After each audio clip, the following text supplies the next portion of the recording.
I take the warning from my friend Jesus to look out, and I look out. I know what that sifting feels like.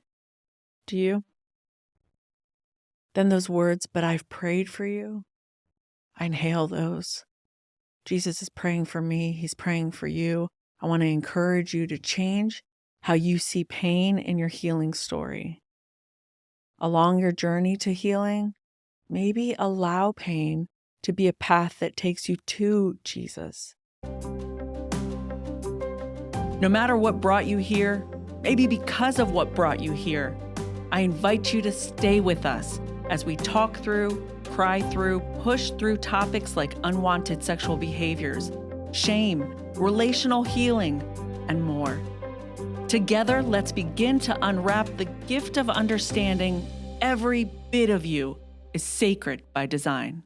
These journals represent years of communicating one-on-one with the Lord. If I were to let you flip through them, which no, you'd see a progression of gratitude and thanks to anger and frustration. And God help me because I was sick. A deep pain in my belly led to scans and tests and one surgery after another. And I journaled because that's pretty much all I could do. My pain, my surgeries, my recovery times, the medications I was on forced me into a fetal position on the couch. 5 surgeries in 10 months, 13 scars across my abdomen. The pain that I started with was nothing compared to the pain that I was feeling after the surgeries. Those surgeries were supposed to help me, but the physical pain now was compounding with growing emotional pain. Getting a quick kiss goodbye from my kids as they headed out the door with whoever could drive them to school because I couldn't, or nodding my head in thanks to whoever was bringing me dinner that night because I couldn't cook, or trying so hard to make my mouth form the words so I could read "Good Night Moon" to my baby because I couldn't. I felt like a ghost in my own home. I was a ghost with a heavy presence taking up space in the house and in all of their hearts, and I could feel it. There are several of these journals where you almost can't read the handwriting. It's so shaky. Maybe it was all the anesthesia, or the pain meds, or my low blood pressure, that plus my feelings.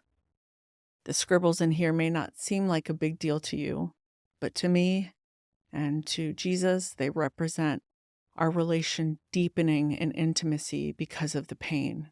They're gold. I don't know about you, but I grew up believing in God. I grew up going to church, and for most of my life, I kept God on a cloud somewhere with a white beard and Jesus on the cross and the Holy Spirit as a dove or a flame or a breeze in the pages of the New Testament.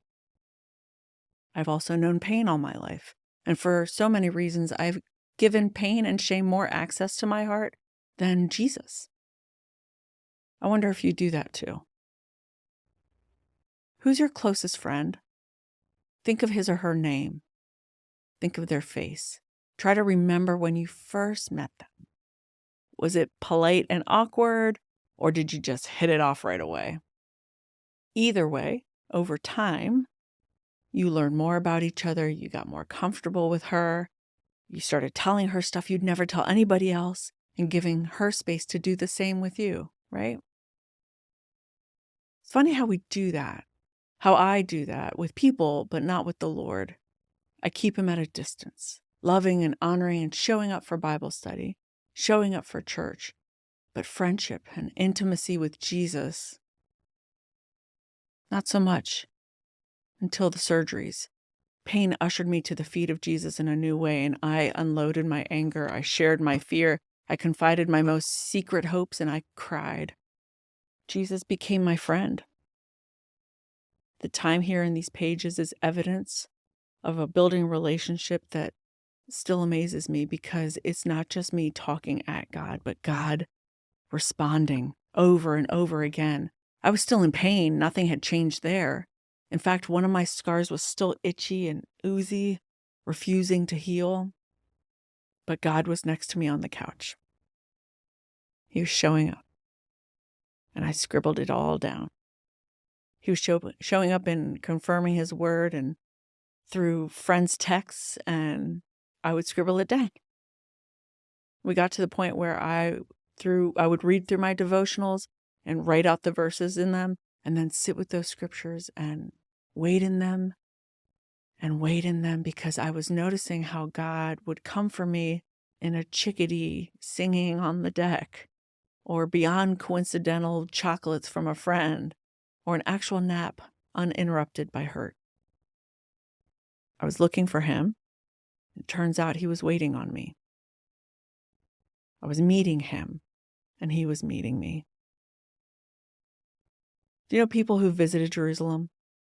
They all have the same reaction, the same takeaway, that it brings the Bible to life for them. Walking through the towns Jesus walked through, it brings the Bible to life for them in a real way. I've never been to Jerusalem or Galilee, but walking through pain brought the Bible to life for me. When I read Luke 22, when Jesus says, look, Satan has asked to sift you like wheat, but I've prayed for you that your faith may not fail. And when you turn back, strengthen your brothers and sisters. I take the warning from my friend Jesus to look out. And I look out. I know what that sifting feels like. Do you? Then those words, but I've prayed for you, I inhale those. Jesus is praying for me. He's praying for you. I want to encourage you to change how you see pain in your healing story. Along your journey to healing, maybe allow pain to be a path that takes you to Jesus. Remember when I asked you to think of your closest friend? Part of what pulls you closer is the hard stuff, being in it together. I pray the hard stuff pulls you closer to Jesus. He wants to cry with you, be mad with you, and sit with you as you scribble all the way to peace. Run off to meet Jesus. Tell him the problem. Ask him why he didn't come sooner. Why he allowed that awful thing to happen. And then be prepared for a surprising response. I can't predict what the response will be, for the very good reason that it is always a surprise. But I do know the shape it will take. Jesus will meet your problem with some new part of God's future that can and will burst into your present time, into the mess and grief, with good news, with hope, with new possibilities.